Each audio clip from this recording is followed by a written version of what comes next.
सबसे पहले मैं भगवान तिरुपति बालाजी के चरणों में नमन करता हूं। जिस पवित्र स्थान पर आप सभी उपस्थित हैं, वो भारत के श्रम और सामर्थ्य का साक्षी रहा है। मुझे विश्वास है इस कॉन्फ्रेंस से निकले विचार देश के श्रम सामर्थ्य को मजबूत करेंगे। मैं आप सभी को और विशेष रूप से श्रम मंत्रालय को इस आयोजन के लिए बधाई देता हूं। साथियों, इस 15 अगस्त को देश ने अपनी आजादी के 75 वर्ष पूरे किए हैं। आजादी के अमृत काल में प्रवेश किया है।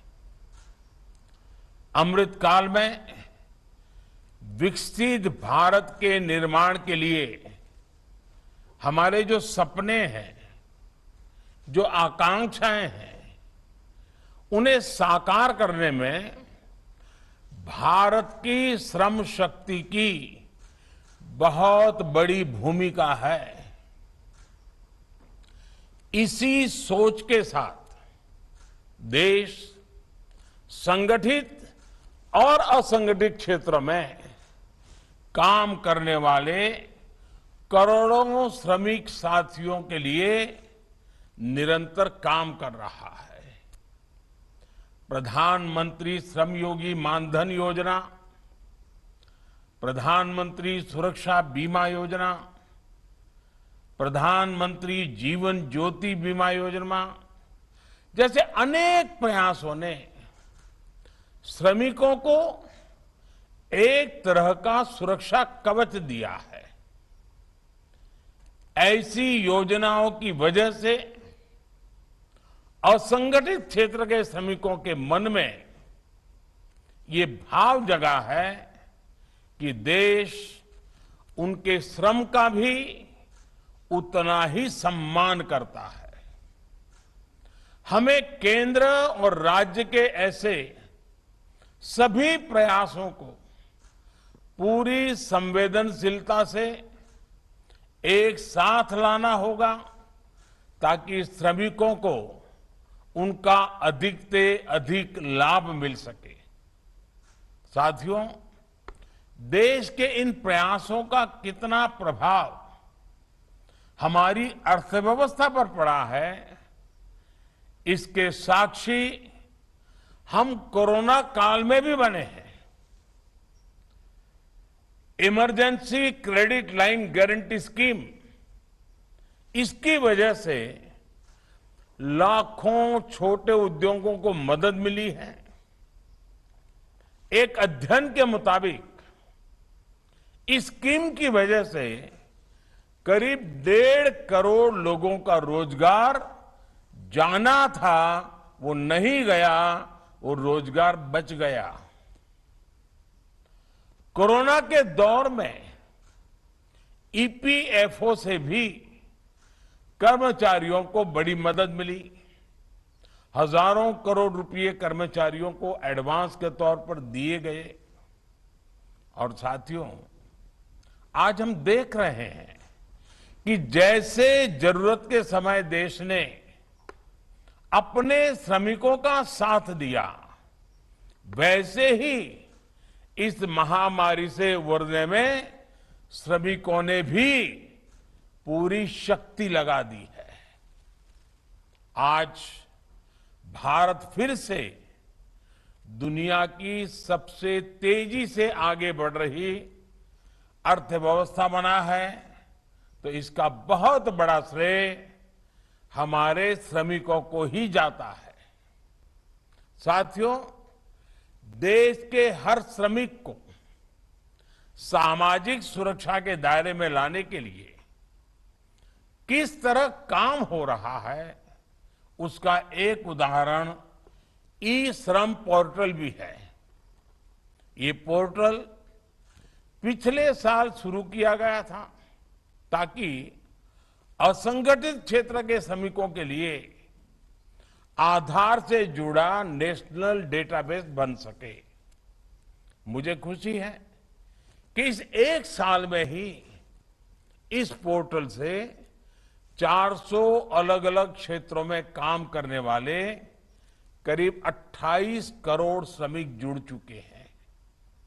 विशेष रूप से इसका लाभ कंस्ट्रक्शन वर्कर्स को, प्रवासी मजदूरों को और डोमेस्टिक वर्कर्स को मिल रहा है। अब इन लोगों को भी यूनिवर्सल अकाउंट नंबर जैसी सुविधाओं का लाभ मिल रहा है। श्रमिकों में रोजगार के अवसर बढ़ाने के लिए ई श्रम पोर्टल को नेशनल कैरियर सर्विस, असीम पोर्टल और उद्यम पोर्टल से उससे भी जोड़ा जा रहा है। इस कॉन्फ्रेंस में उपस्थित आप सभी से मेरा आग्रह है कि नेशनल पोर्टल्स के इंटीग्रेशन के साथ साथ हम स्टेट पोर्टल्स को भी साथ में इंटीग्रेट करने पर जरूर काम करें। इससे देश के सभी श्रमिकों के लिए नए अवसर खुलेंगे, सभी राज्यों को देश की श्रम शक्ति और प्रभावी लाभ मिलेगा। साथियों, आप सभी भली भांति जानते हैं कि हमारे देश में ऐसे कितने लेबर कानून रहे हैं जो अंग्रेजों के समय से चले आ रहे हैं। बीते 8 वर्षों में हमने देश में गुलामी के दौर के और गुलामी की मानसिकता वाले कानूनों को खत्म करने का बीड़ा उठाया है। देश अब ऐसे लेबर कानूनों को बदल रहा है, रिफॉर्म कर रहा है, उन्हें सरल बना रहा है। इसी सोच से 29 लेबर कानूनों को 4 सरल लेबर कोड्स में बदला गया है। इससे हमारे श्रमिक भाई बहन न्यूनतम सैलरी, रोजगार की सुरक्षा, सामाजिक सुरक्षा और स्वास्थ्य सुरक्षा जैसे विषयों पर और सशक्त होंगे। नए लेबर कोड्स में इंटर स्टेट माइग्रेंट लेबर की परिभाषा को भी सुधारा गया है। हमारे प्रवासी श्रमिक भाई बहनों को one nation one ration card जैसी योजना से भी बहुत मदद मिली है। साथियों, हमें एक और बात याद रखनी है। दुनिया तेजी से बदल रही है। अगर हमने खुद को तेजी से तैयार नहीं किया तो फिर पिछड़ने का खतरा हो जाएगा। पहली, दूसरी और तीसरी औद्योगिक क्रांति का लाभ उठाने में भारत पीछे रह गया था। अब चौथी औद्योगिक क्रांति के समय भारत को तेजी से निर्णय भी लेने होंगे और उन्हें तेजी से लागू भी करना पड़ेगा। बदलते हुए समय के साथ जिस तरह नेचर ऑफ जॉब बदल रहा है, वो आप भी देख रहे हैं। आज दुनिया डिजिटल एरा में प्रवेश कर रही है।